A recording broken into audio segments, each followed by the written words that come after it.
Help me reach 1,000 subscribers. Please, like the video and share your thoughts. In the comments, your feedback helps. Make the content better. I sensed something was wrong the moment she said, "I'm staying at my sister's tonight." Her voice didn't waver. It didn't falter. It wasn't laced with the softness of a lie. No, Marina lied with the calm assurance of someone who believed she'd never be caught. But my gut tightened anyway, sharp, instinctive, like a blade sliding between my ribs. And for the first time in years, I didn't ignore it. The warning signs had been there. Marina had grown distant lately. Shorter hugs, clipped words, thinning patience. That night, she packed a small tote bag, too tiny for a real overnight stay, too deliberate for a casual visit to her sister. She wore perfume reserved for date nights and a lip gloss I hadn't seen in months. When she pressed her lips to my cheek and whispered, "Don't wait up," something inside me snapped awake. After she left, I sat in the silence of our living room, staring at our framed wedding photo. Her smile in that picture, wide, warm, overflowed with promises, felt like a ghost now. I picked up my phone, hands trembling. Should I call her sister? Should I drive after her? Should I even trust her? Trust, the word tasted bitter on my tongue. I called her sister anyway. "Marina?" "No, she's not here," her sister said. The lie hit me like a fist. My chest tightened. My throat burned. "Yeah, everything's fine," I whispered, but everything was already on fire. I grabbed my keys. My mind wavered. My breathing was unsteady. Yet something, truth, or whatever it was, dragged me forward like gravity. I tracked Marina's phone through the family sharing app she'd insisted on years ago, back when she still cared where I was. Hotel, not a restaurant, not a family home. A hotel on the other side of town. My vision blurred with rage, shame, heartbreak. I parked across the street, gripping the steering wheel until my knuckles widened. I waited. 10 minutes, 20. Then I saw her. Marina stepped out of a car that wasn't hers. A man followed, tall, well-dressed, younger. Their silhouettes shimmered under the yellow street lamps. He placed a hand on her lower back. She laughed softly, lifting her face toward him, the warmth she hadn't given me in months. Then they disappeared into the hotel lobby. That was it. Proof. A coldness washed over me, not numbing, but sharpening. I drove home in silence. 3 hours later, I sat on the couch staring at the dark TV screen when my phone rang. A number I didn't recognize. "Hello." I answered, my voice feeling foreign. "Is this Alan Rivera?" "Yes." "There's been an accident," the nurse said. "Your wife, Marina Rivera, has been admitted. She listed you as her emergency contact." I didn't hear the rest. Accident, hospital, emergency. My mind spun, colliding with a betrayal I'd witnessed hours earlier. Fear and heartbreak tangled with duty. I grabbed my coat and ran out the door. The hospital smelled like disinfectant and despair. Sterile white walls, soft beeping machines, hurried footsteps echoing down empty hallways.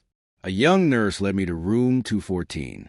Marina lay on the bed, forehead stitched, arm in a sling, small cuts marking her face.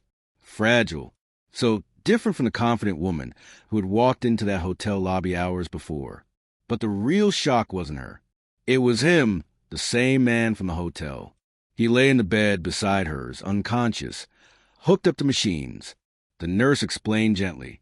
They'd been in a car together when another vehicle hit them. Lucky to be alive. Lucky. Marina opened her eyes as she noticed me. Shock, guilt, desperation flickered across her face. "Alan," she whispered, voice cracking. "Oh, thank God you're here." I didn't respond. Her eyes filled with tears. Please come closer." I stayed put. She swallowed hard. "Alan, can you pay the deposit? They need money for the treatment. My purse got lost in the crash." She stretched her hand toward me, trembling. "Honey, please." After the hotel, after the lies, a bitter laugh escaped me before I could stop it. Her eyes widened in shock, as if she finally grasped the weight of everything. I stepped closer, not to comfort, but to stare her down. "You want me," I whispered, To pay for the night that almost killed you, Alan? No. I paused, letting the truth land. Finish the lie, Marina. Tell me you were driving home. Tell me you weren't with him. I glanced at the man in the next bed, unconscious. Tell me anything. Her lips trembled. Tears fell. I'm sorry. That was it. The truth. Broken. Too late. You lied to sleep with him, I said. And now you share a hospital room. Poetic, isn't it? Her breathing hitched. Please don't leave me.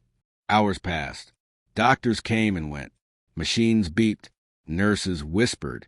But inside me, only one sound existed, my own heart cracking. I sat by the window as rain smeared the glass. Marina watched silently, eyes swollen from crying. Alan, she whispered, I didn't mean for any of this to happen. I let the silence speak what I couldn't.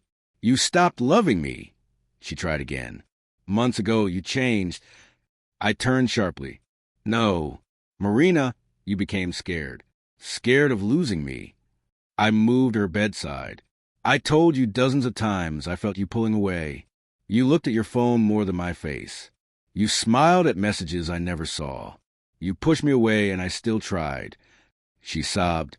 You didn't cheat because you were lonely, I said coldly. You cheated because you thought you'd never get caught. She crumpled, covering her face with her good hand.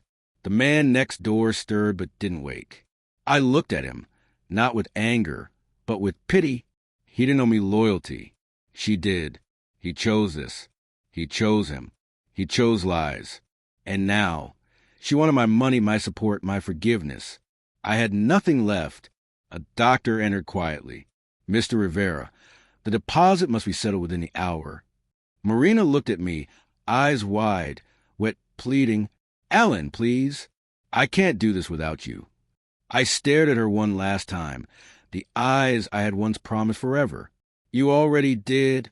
I whispered. I turned to the doctor. Bill, her lover. They checked in together. They can recover together. The doctor glanced between the beds. Understanding dawned. Marina gasped, voice breaking. Alan, don't leave me. Please.